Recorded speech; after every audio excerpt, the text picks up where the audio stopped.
Pengertian pemerintah daerah.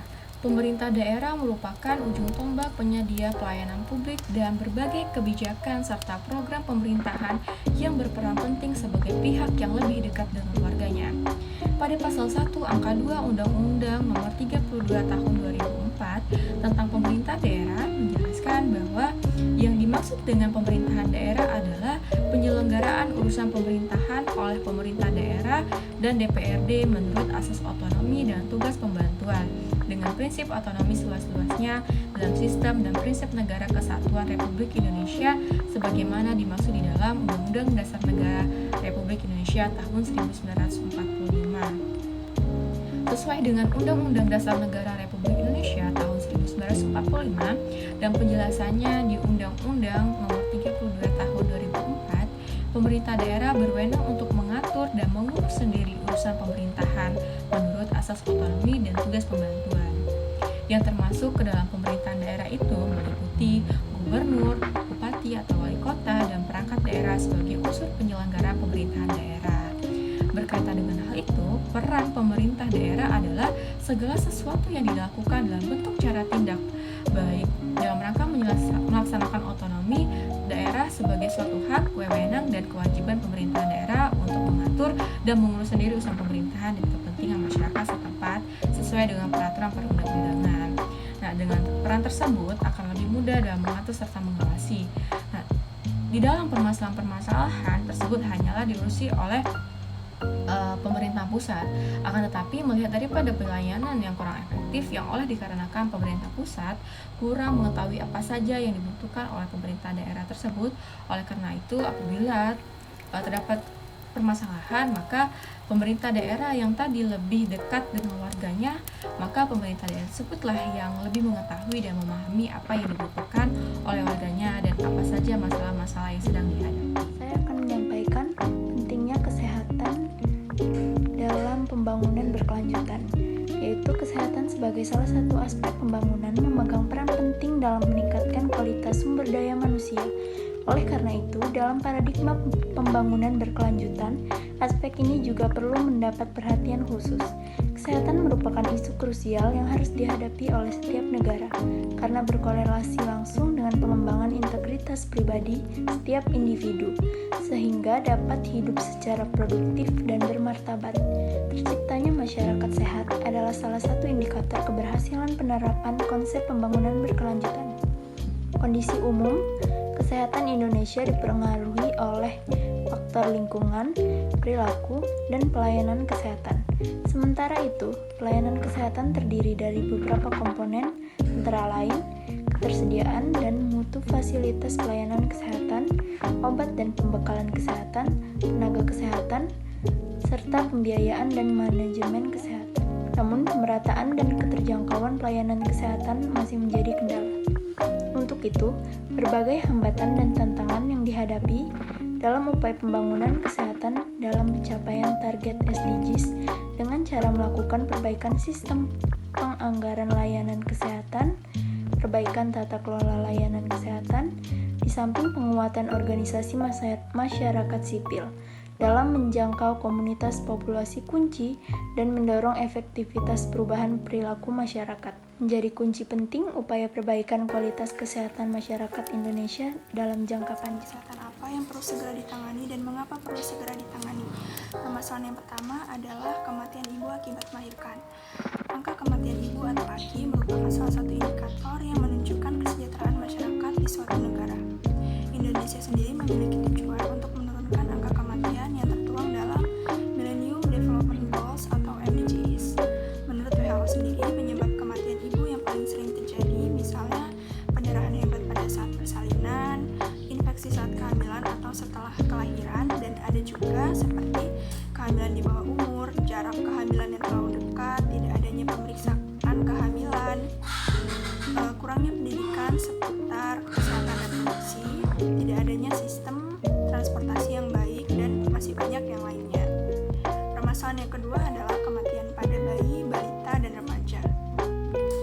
Kematian bayi adalah kejadian kematian yang terjadi pada periode sejak bayi lahir sampai bayi belum berusia 1 tahun. Permasalahan ini perlu segera ditangani agar angka kematian pada bayi, balita,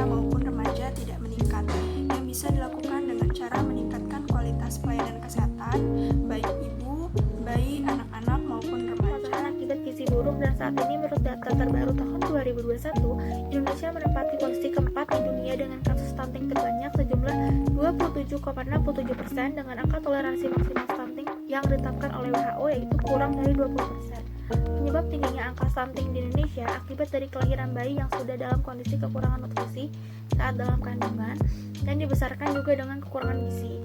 Stunting adalah kekurangan gizi pada bayi di 1000 hari pertama kehidupan yang berlangsung lama dan menyebabkan terhambatnya perkembangan otak dan tumbuh kembang anak. Karena mengalami kekurangan gizi menahun, bayi stunting tumbuh lebih pendek dari standar tinggi balita seumurnya. Dan masalah kesehatan jiwa, kondisi masalah kesehatan jiwa di Indonesia mengalami peningkatan ke arah yang lebih baik. Saat ini semakin banyak kesadaran orang-orang mengenai kesehatan jiwa bahwa pada dasarnya jika masalah stres, kecemasan, atau depresi bukanlah masalah yang bisa dipandang sebelah mata atau dianggap nggak penting.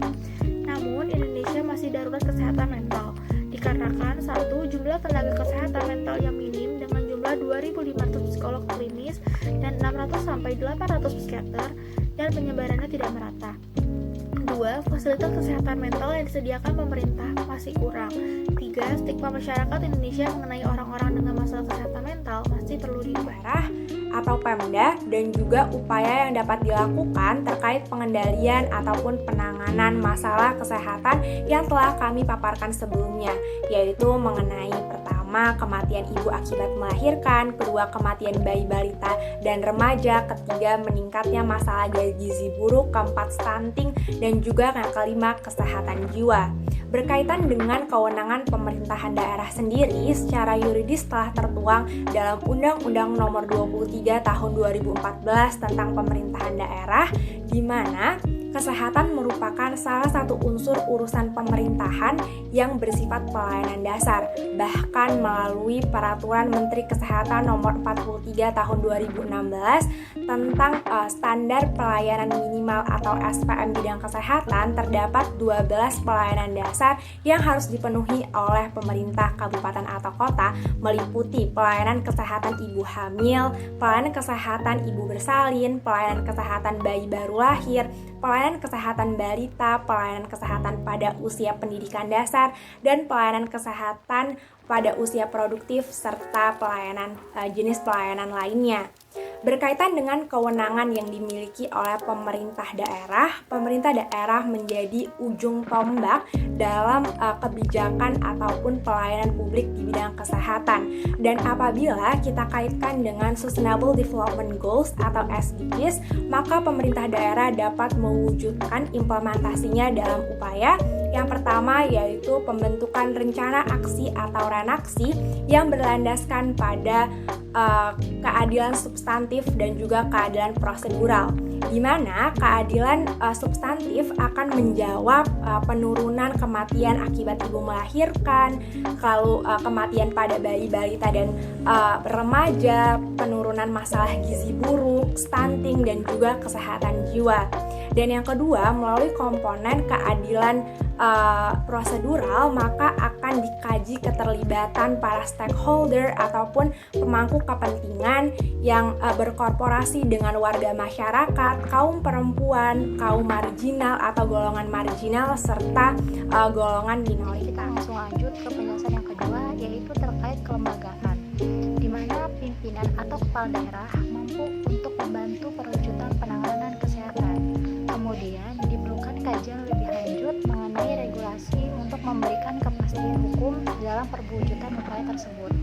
Yang ketiga adalah terkait pendanaan, di mana pemerintah daerah harus menyusun anggaran untuk keperluan setiap kebutuhan akan perwujudan upaya pengurangan kematian ibu akibat melahirkan, bayi, balita, dan remaja, penurunan gizi buruk, penurunan indeks stunting, dan kesehatan jiwa.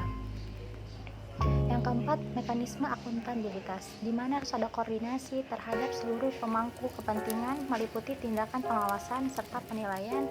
Dan yang kelima yaitu sosialisasi yang sangat penting terkait dengan informasi di rumah sakit, di mana dalam pelayanannya pemerintah harus memberikan informasi yang baik terkait dengan pemberian gizi yang baik secara merata sehingga dapat menurunkan resiko kematian dan stunting.